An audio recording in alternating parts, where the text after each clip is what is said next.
بسم اللہ الرحمن الرحیم۔ السلام علیکم۔ آج کا بھی جو وائس نوٹ ہے وہ اسلامک فلاسفی کی سلسلے میں کڑی ہے۔ ہم اسی ہی ٹاپک کو آگے بڑھائیں گے، لیکن ہم آج جو ڈسکس کریں گے وہ پری اسلامک عرب کی حالت کو ڈسکس کریں گے، ان کی سوشل اکنامیکل حالت کو ڈسکس کریں گے، اور اس کے بارے میں ہمیں معلوم کرنا بہت ضروری ہے کہ ہمیں آئیڈیا ہونا چاہیے، ہمیں علم ہونا چاہیے کہ اسلام جو اس خطے پہ آیا ان کی سوشل اکنامیکل حالات کیا تھیں، اور کس طرح سے وہ ایک جبرانہ ماحول تھا، اور آس پاس ان کی بڑی پاورفل امپائر تھیں، جن میں بیزنٹین امپائر اور سیسنین امپائر تھیں۔ کس طرح سے اسے انوائرمنٹ میں، اس حالات میں اسلام آیا، اور کس طرح سے اسلامک فلاسفی نے جنم لیا، تو اس سلسلے میں تھوڑی سی روشنی ڈالیں گے۔ تو جو پری اسلامک عرب کا کلچر تھا وہ بنیادی طور پر ایک اورل کلچر تھا۔ اس میں ریٹن اسکرپٹ کے حوالے سے بہت کچھ نہیں ملتا، اور اس کلچر کے بارے میں کچھ کہہ سکتے ہیں تو یہ کہہ سکتے ہیں کہ ایسا کوئی کلیدی کردار نہیں تھا ہیومن سویلائزیشن میں اور ہیومن ایڈوانسمنٹ میں۔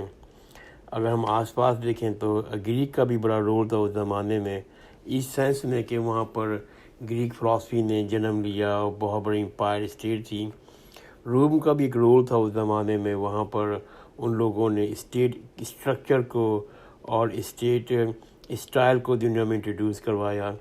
یہاں تک کہ اس وقت فلسطین کا جو علاقہ ہے اس کا بھی ایک اہم رول تھا، مگر جو عرب پیننسویلا تھا اسی کو خاص رول اس وقت ہمیں تاریخ میں نظر نہیں آتا، خاص طور پر ایڈوانس سائنس میں اور فلاسفی میں۔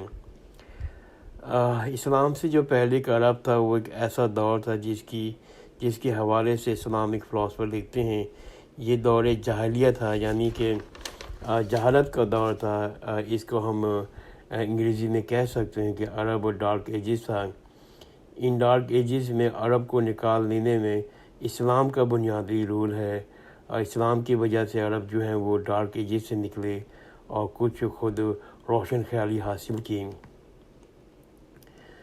پری اسلامک عربیہ کیسی سوسائٹی تھی، اور قرآن مجید میں بھی اس کا ذکر آیا ہے، اور ہسٹورین نے بھی اس کے بارے میں ہمیں بتایا ہے اور ہمیں معلوم ہوا ان لوگوں سے، ان کی کتابیں پڑھنے سے، کہ وہ انتہائی خوفناک حد تک بربریت پہ بنیاد رکھنے والا سماج تھا، اور اس قسم کا سماج جس میں لوگ قبائلوں میں رہتے تھے، اور ہر قبیلہ تھا ان کی اپنی ایک ڈائٹی تھی، یعنی کہ اپنا ایک بت تھا جس کی وہ عبادت کیا کرتے تھے، جس کی وجہ سے عرب سوسائٹی میں کوئی ایک مکمل ریاست نہیں تھی، کوئی ایک یونیٹری اسٹیٹ نہیں تھا۔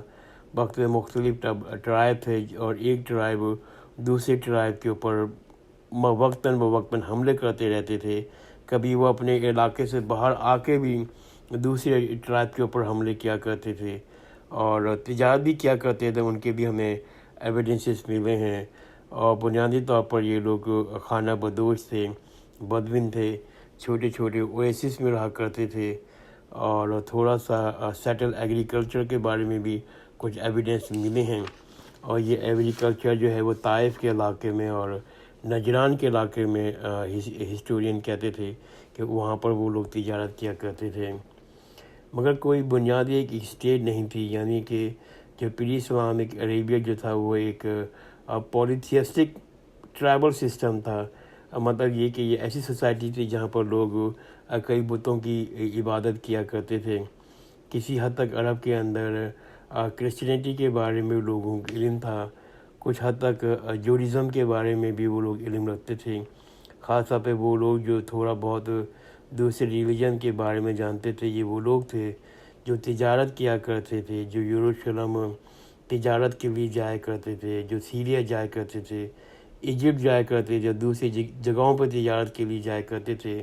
ان کے پاس کچھ نہ کچھ علم تھا کرسچینٹی کے بارے میں اور جوڈازم کے بارے میں، اور کچھ ہسٹورین لکھتے ہیں کہ وہاں پر عرب پیننسویلا کے اندر کرسچن اسٹیٹ بھی تھیں، کرسچن ٹرائبس تھے اور جوڈش ٹرائب بھی تھے، اور وہ لوگ جب ان لوگوں کے ساتھ بدوؤں کے ساتھ جب انٹریکٹ کرتے تھے تو تھوڑا بہت ان کو بھی ان کے مذہب کے بارے میں علم ہوتا تھا.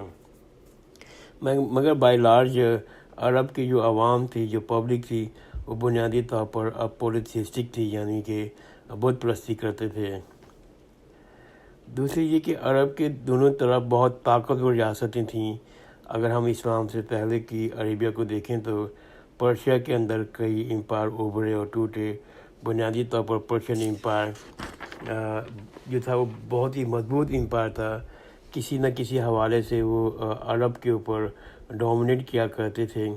اسی طرح دوسری طرف دیکھیں تو اگر ویسٹ کی طرف جا کر دیکھیں تو ہمیں وہاں پر بھی بڑی پاورفل امپائرس نظر آتے تھے.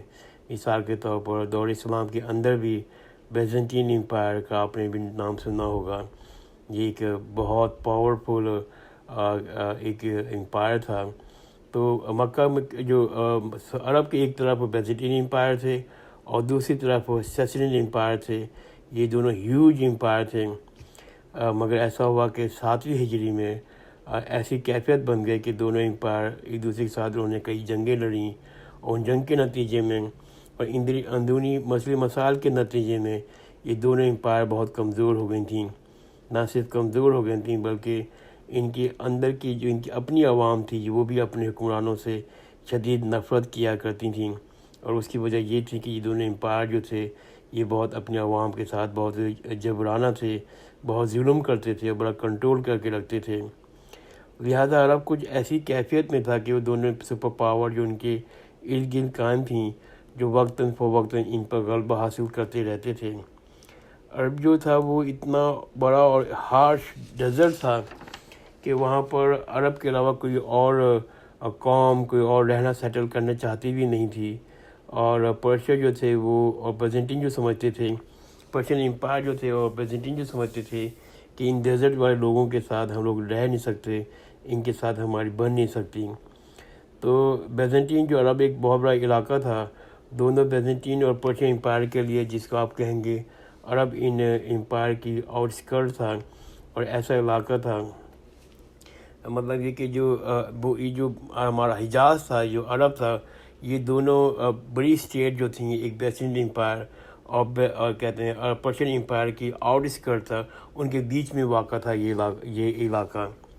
اور یہ عرب ایک ایسا علاقہ تھا نہ جہاں پر کوئی بہت ترقی ہوئی تھی، نہ وہاں پر کوئی خواندگی کی شرح نظر آتی ہے، نہ وہاں پر کوئی بڑی بڑی عمارتیں نظر آتی تھیں، نہ وہاں پر کوئی بڑے بڑے محل نظر آتے تھے، بلکہ لوگ انتہائی بہت سادہ اور غربت کی زندگی گزارتے تھے. یاد رکھیں جو تصویر میں کھینچ رہا ہوں، میں اس علاقے کی تصویر کھینچ رہا ہوں جہاں پر اسلام ابھرا، جہاں پر اسلام نازل ہوا. میں اس علاقے کی بات نہیں کر رہا جو بیبیلون سویلائزیشن کا حصہ سمجھتے ہیں، یا پیلسٹینین کے علاقہ یا سیریا کے علاقہ. یہ علاقہ اس وقت بھی کافی ڈیولپ تھا. میں بات کر رہا ہوں حجاز کی، میں بات کر رہا ہوں آج کل کے سعودی عربیہ کی، میں بات کر رہا ہوں اس ڈیزرٹ والے لوگوں کی جہاں پر اسلام وجود میں آیا. یہ جو ڈیزرٹ کا علاقہ تھا انتہائی بیکورڈ علاقہ تھا اپنے نیبرز کے مقابلے میں. اور پری اسلامک عربی جو تھا اس میں ہر قبیلے نے بنیادی طور پر اپنا ایک بت بنایا ہوا تھا جس کی وہ عبادت کیا کرتے تھے. لہذا جتنے قبیلے تھے اتنے ہی مختلف دیوتا تھیں، اور اتنی ہی عبادت مختلف بتوں کی وجہ سے. اور وہ آپس کا نتیجہ یہ تھا کہ ایک دوسرے کے ساتھ وہ لڑتے رہتے تھے، کسی ایک قسم کی یونٹی قائم نہیں کر سکتے تھے، کبھی بھی اکٹھے ہو کر کوئی ریاست قائم نہیں کر سکتے تھے. صرف ایک وقت تھا جب وہ سال کا جب وہ مختلف قبیلے کے لوگ وہ مکہ آیا کرتے تھے. وہاں پر شہر کے دروازے کے باہر اپنے سارے ہتھیار چھوڑ دیا کرتے تھے اور کعبے کے اندر جا کر اپنی ڈائٹی یعنی کہ دیوتا رکھا کرتے تھے. پھر وہاں پر اس کی پرستش کیا کرتے تھے. اور اس کے بعد پھر وہ سکون کے ساتھ پورے سال بھر میں ایک وقت ایسا آتا تھا کہ وہ بھی سکون کے ساتھ دوسرے قبیلے والے لوگوں کے ساتھ ملا کرتے تھے، ان کے ساتھ تجارت بھی کیا کرتے تھے، گفت و شنید بھی کیا کرتے تھے، ان کے ساتھ انٹریکٹ بھی کیا کرتے تھے، ان کے ساتھ ریلیشن شپ بھی قائم کرتے تھے. مگر پھر سلسلہ ختم ہو جاتا تھا. جب پلگرمیج ختم ہو جاتا تھا تو وہ اپنے اپنے علاقوں میں واپس چلے جاتے، دور دراز کے علاقوں سے آتے تھے، وہاں واپس چلے جاتے، اور پھر دوبارہ ان کی لڑائیاں شروع ہو جاتی. اور پھر دوبارہ پھر وہ آپس میں خون خرابہ کرتے رہتے تھے۔ تو شاید سب سے دلچسپ بات یہ تھی کہ ایسا نہیں تھا کہ عرب جو تھے وہ اللہ تعالیٰ کی ذات کو مانتے نہیں تھے، ایسا نہیں ہے، بلکہ یہ تھا کہ جہاں پر وہ اللہ تعالیٰ کی عبادت کیا کرتے تھے تو اس کے ساتھ دیوتاؤں کو بھی شریک کر لیا کرتے تھے، ان کی بھی وہ عبادت کیا کرتے تھے۔ لہٰذا حضرت صلی اللہ علیہ وسلم نے جب عربیہ میں اپنا پیغام لے کے آئے تو انہوں نے بنیادی بات یہ رکھی، لا الہ الا اللہ محمد رسول اللہ۔ لا الہ الا اللہ کا مطلب یہ ہے there is no God but اللہ، یعنی کہ جو مسئلہ یہ نہیں ہے کہ جو آپ خدا تعالیٰ کی عبادت کیوں نہیں کر رہے، مسئلہ بنیادی طور پر یہ تھا کہ آپ کو صرف اور صرف اللہ کی اور صرف اللہ تعالیٰ کی عبادت کرنی ہے، اور اس عبادت میں کسی دیوتا کو شریک نہیں کر سکتے۔ لہذا اسلام کے اندر شرک جو ہے وہ کسی نہ کسی اور ہستی کی عبادت کرنا سب سے بڑا گناہ ہے، یعنی کہ حضرت صلی اللہ علیہ وسلم نے جو بنیادی میسیج دیا تھا یہ مونوتھیزم کا میسیج تھا، یعنی کہ ایک خدا کی عبادت کا میسیج تھا۔ قرآن مجید میں یہ بات کھل کر بیان کی گئی ہے کہ یہ جو اسلام ہے وہ حضرت ابراہیم علیہ السلام کی مونوتھیسٹک ریلیجن ہے، جس میں حضرت موسیٰ علیہ السلام بھی شامل ہیں، حضرت عیسیٰ علیہ السلام بھی شامل ہیں۔ یہ بنیادی سوچ ہے، ایسی سوچ کا تسلسل ہے، جو وہی ریلیجن ہے جس کو دوبارہ سے عرب میں لایا گیا تھا، دوبارہ ریوائیو کیا گیا تھا، کیونکہ اس کے اندر ڈسٹورشن پیدا ہو گئی تھیں پہلے، اور تاریخ گزرنے کے ساتھ ساتھ اس کے اندر غلط چیزیں شامل ہو گئی تھیں، شرک شامل ہو گیا تھا، اس لیے اس کو دوبارہ صاف کرنے کے لیے حضرت صلی اللہ علیہ وسلم کو مکہ میں پیدا کیا، اور ان کے ذریعے پھر وہ آخری ان کو پیغمبر بنایا گیا، ان کے ذریعے اسلام کے اندر صفائی پیدا کی اور پاکیزگی لے کے آئے، اور شرک سے دور کیا۔ ٹائم کی وجہ سے میں اپنا آڈیو یہاں پر ختم کر رہا ہوں، کیونکہ میری خواہش ہوتی ہے کہ میرا جو وائس نوٹ ہے وہ 10 منٹ سے زیادہ نہیں بڑھے۔ انشاءاللہ میں نیکسٹ آڈیو میں حضرت صلی اللہ علیہ وسلم کی ہجرت کی تاریخی پہلو پہ روشنی ڈالوں گا، اور اس سے ریلیٹڈ اسلامک فلسفی کو ڈسکس کروں گا۔ خدا حافظ، جزاک اللہ خیرن۔